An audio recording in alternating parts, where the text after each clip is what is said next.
नमस्कार, मैं हूं शीतला तिवारी। दोस्तों, अनुराग यादव मामले में आपको इंतजार होगा कि अब क्या हुआ।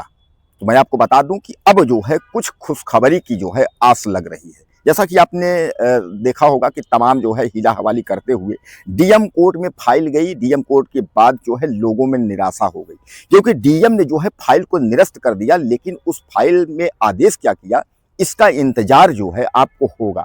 तो आज हम आपको यह कन्फर्म कर देते हैं कि डीएम साहब की क्या प्रक्रिया है और डीएम साहब इस मामले में उन्होंने क्या किया। दरअसल सबसे पहले तो आप यह समझ लीजिए कि जौनपुर अनुराग यादव मामला यह केवल जौनपुर के लिए केवल आपके पास नहीं है, यह पूरे भारत और हमारे विदेश में भी जो लोग बैठे हैं उनके पास भी यह मामला है। कई तो यह कहना शुरू कर दिए हैं कि सर अब इस मामले में कुछ नहीं होगा, अब छोड़िए इस मामले को, जो है कोई मतलब नहीं है, बुलडोजर नहीं चलेगा। 1.5 साल से ज़्यादा हो गए, अब बुलडोजर चलने का कोई मतलब नहीं है, कुछ नहीं होगा। तो दोस्तों, कुल मिलाकर के आप यह समझ लीजिए कि डीएम जौनपुर ने जो है एक बार फिर हरी झंडी उन्होंने दे दी है। डीएम जौनपुर ने जो है एक बार फिर तारीख लगा दी है।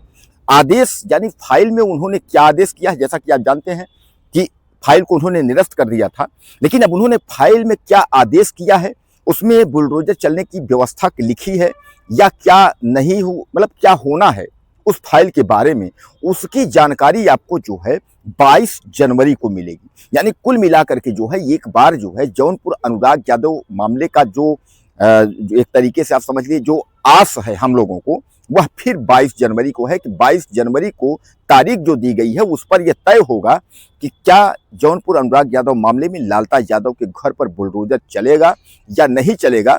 यह 22 जनवरी को जो है तय होगा, क्योंकि अभी तक तो आपको यह पता था कि डीएम साहब ने कोई तारीख नहीं दी है। डीएम साहब ने फाइल निरस्त करने के बाद जो है डीएम साहब रख लिए हैं। तो नया जो डाटा आया है, यानी डिटेल जो नया आया है, उस नया डिटेल में जो है यह जानकारी मिली है कि 22 जनवरी की तारीख लगी हुई है। अब 22 जनवरी की तारीख पर क्या होगा यह कन्फर्म होगा, यानी डीएम जौनपुर ने फाइल में क्या लिखा है यह 22 जनवरी को तय होगा कि अनुराग यादव मामले में बुलडोजर चलेगा या उसमें ऐसा कुछ फिर है कि यह फाइल जो है कुछ दिन और खींचेगी, यानी 1.5 साल से 2 साल होगी या 2-4 महीने और चलेगा, या यह सारी जो है जानकारी आपको 22 तारीख को मिलेगी। उम्मीद जो है अगर हम बात करें तो उम्मीद लोग यही लगा रहे हैं कि डीएम को सारा मामला जो है पता है और डीएम ने शायद है कि फाइल के आदेश में जो है बुलडोजर चलने की बात कही हो, क्योंकि जो है जिलाधिकारी डीएम जौनपुर ने कई बार कहा है कि लालता यादव के घर पर बुलडोजर चलेगा। इसके पीछे भी आपने देखा है कि तहसीलदार कोर्ट से भी यही आदेश था कि बुलडोजर चलेगा। दोस्तों, सबसे बड़ा सवाल यह है कि सरकार अपनी सरकारी संपत्ति जब खाली नहीं करवा पा रही है, वो भी एक अपराधी से। हम नहीं कहते हैं कि जौनपुर अनुराग यादव मामले में अनुराग के लिए ही उसके घर को गिराना चाहिए, लेकिन एक हत्यारा परिवार है, अगर अनुराग का उसने हत्या किया है और उसके बाद उसने बंजर में सरकारी संपत्ति में अगर उसने जो है घर बनाया हुआ है, तो सरकार को अपनी जमीन तो खाली करानी चाहिए। क्योंकि छोटी छोटी बातों को लेकर के जो है और तमाम बुलडोजर चलने की बात हो जाती है। उत्तर प्रदेश में थोड़ा भी कहीं कुछ होता है, सरकार तुरंत बुलडोजर चलाता है, अपनी जमीन खाली करा लेता है।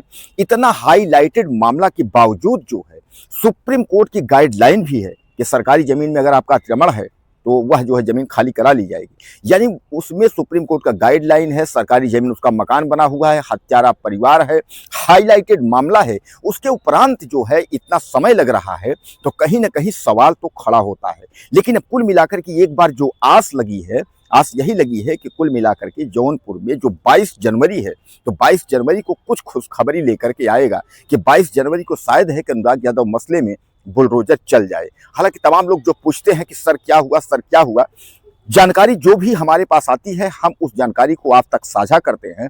तो एक बार 22 जनवरी को आप फिर इंतजार करिए कि 22 जनवरी को अनुराग यादव मामले में बुलडोजर चलेगा, क्योंकि यह व्यक्तिगत अनुराग यादव का मामला नहीं है। तमाम ऐसे अनुराग यादव जैसे लोग हैं जो उत्तर प्रदेश में न्याय के लिए जो है आस लगाए बैठे हैं, तो उनको अनुराग यादव मामले से जो है यह तय हो जाएगा कि उनको न्याय मिलेगा या न्याय नहीं मिलेगा। क्योंकि जब जो अनुराग यादव के साथ जो कुछ होगा तो लोग इससे तय करेंगे कि यही मेरे साथ भी होगा। क्योंकि अनुराग यादव ताइक्वांडो खिलाड़ी 17 साल 12वीं का स्टूडेंट छात्र था, उसकी जिस तरीके से गला काट करके हत्यारों ने हत्या कर दी और आज तक जो है इनके ऊपर कोई कार्यवाही नहीं हुई, इस पर लोग संदेह में हैं। लोगों के मन में सवाल है कि आखिर योगी आदित्यनाथ की सरकार जो है सबका साथ सबका विकास सबको न्याय देती है, आखिर अनुराग यादव मामले में हो क्या रहा है, क्यों नहीं बुलडोजर चल रहा है, तमाम जो है इस तरीके के जो सवाल हैं, उन सवालों का जवाब जो है आपको 22 जनवरी को जो है मिलेगा। अब आप जो है हमें कमेंट करिएगा, बताइए ज़्यादा से ज़्यादा कि 22 जनवरी को क्या आपको लगता है कि बुलडोजर चलेगा? डीएम जौनपुर क्या फाइल में आदेश बुलडोजर के लिए लिखे होंगे, या क्या आपके मन में जो भी सवाल हो आप मुझे ज़्यादा से ज़्यादा मैसेज करें। चैनल को सब्सक्राइब करें, अगली वीडियो में फिर मिलेंगे।